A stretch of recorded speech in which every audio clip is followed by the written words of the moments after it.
Well, I think Chairman Comer did a magnificent job exonerating Joe Biden of all the fraudulent charges that were raised against him in this Congress. And of course, there was no high crime, no misdemeanor. And Joe Biden is a passionate public servant filled with integrity and honesty. Nobody's buying what he's selling on that. America's buying it. The reservoir of love for Joe Biden is deep and really bottomless in America. You do disagree on a lot of things, as we can point out. Jamie Raskin and James Comer really could have their own sitcom. Our colleagues have no problem using those agencies to get the things done they want to do. If you read their Project 2025, they want the President of the United States to be able to use the Department of Justice for the first time in American history to go after his political opponents.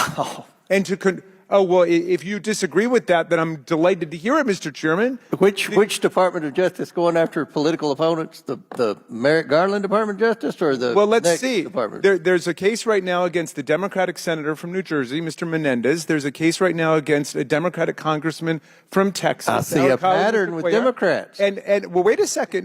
No, don't be too clever. You're a smart man, but try to follow a principled argument. You just claimed that the Department of Justice was somehow biased against Republicans. And I'm naming you cases where the DOJ is going after Democrats. Your problem is the jury system in New York, which found unanimously that Donald Trump was guilty of 34 criminal felonies. That's got nothing to do with the Department of Justice. Well, when the Department of Justice sends the number 3 guy down there to prosecute the case on behalf of the... Which case are you referring to? The Trump case that you just referred to. You're talking about the District Attorney Bragg's case in New York? The number 3 guy went down to New York. All right. Well, we'll have to take that up at another point. But I'm talking to you about what former President Trump says he wants to do. And if you think it's outrageous, then I am delighted to hear it that he would use the Department of Justice. No, I just thought it was outrageous. You saying the Department of Justice under Trump was going to be weaponized when we believe that this Department of Justice has been pretty darn weaponized. Well, what is the proof of that? I just named you 3 cases where the Department of Justice is going after Democrats. And I mean, that's a very serious slur against the Department of Justice and the Attorney General. I stand by that. You stand by your slur then. Well, I would love us to have a complete hearing then on whether or not it's true, because I think it's wrong. And in fact, really, it's just setting the stage for Donald Trump to try to use the Department of Justice as an instrument of persecution against his political opponents, real or imagined. Well, we don't know if Donald Trump's going to be president or not. Are you throwing in the towel, Mr. Raskin? No. I certainly hope he doesn't try to steal the election the way he did last time. I don't know what who you're business talking were about. they in. Well, what business is the Comers in? You're talking about lots of people. There's lots of people in the family. I'm a farmer. I have land. Your impeachment investigation must identify a high crime and misdemeanor. What did they do? I'll tell you what Joe Biden did. He was a senator of the United States. Then he wrote a book, and he said he made the most money he ever made in his life, millions of dollars on his book, and he gave $1 million away to charity. That's what his family did. That's why Ukraine, Kazakhstan, Romania, China, Russia, that's why they paid the Biden family money, because of Joe Biden. None of those governments paid anyone any money. Somebody needs therapy here, but it's nobody on our side of the aisle, okay? Because enough. No, honestly, back to the China hearing. You had your chance. I would like my time restored. Well, no, your time was expired. No, you interrupted me. I want my time you restored. You had your time. You went above, and I'll let Ms. Thornton go a minute. You know what? Here, sit down, everybody. Come back. This is about China. We asked a simple question. Now, Ms. Presley, you're out of order. Sit down. Mr. Chairman. Mr. Chairman. No. Mr. Chairman. Mr. Speaker, I'm pretty sure we haven't had a carjacking in my congressional district in several years. If someone thought about carjacking a vehicle in my district, probably wouldn't end well for them.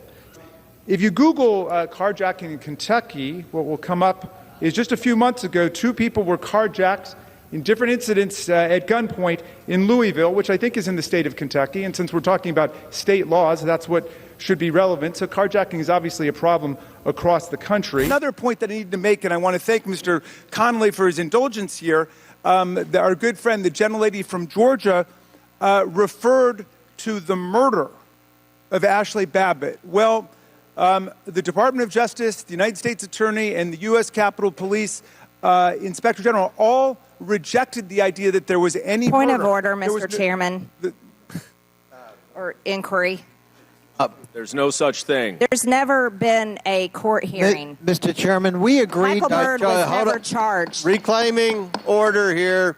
The time is Mr. Conley's. I yield back to Mr. Conley. Thank you, Mr. Chairman. But I will submit for the record a document entitled Department of Justice Closes Investigation into the Death of Ashley Babbitt. United States Capitol Police document USCP completes internal investigation into the January 6th officer-involved shooting. I think it was a scandal. It was a tragedy that people died because Donald Trump put them at risk, as many of the former insurrectionists are now willing to say publicly, that he said you got to go and you got to fight and fight like hell, or you will not have time's expired. Anymore. Mr. Conley's time's expired. I'm sorry Mr. that Conley's people lost time their is lives. expired. Mr. Conley's time is expired. Order. I was trying to reclaim the time the gentlelady stole. Now the Republican flail is transitioning from Joe Biden to Kamala Harris. They're doing their best. They're really not doing a good job whatsoever. In fact, they're still talking about Joe Biden. They're still trying to keep the attention on him. But it's like, who cares? Because, you're not running against him anymore. You got Donald Trump, who's cowering and backing out of debate, saying that, well, the Democrats may still go with somebody else. But it's clear that that's not going to happen. In fact, this morning, Kamala Harris was endorsed by the Obamas, and she's got her hat in the ring full force. She's raised over $250 million. It's a wrap. You know what I'm saying? When it comes to her being the candidate, she's the candidate.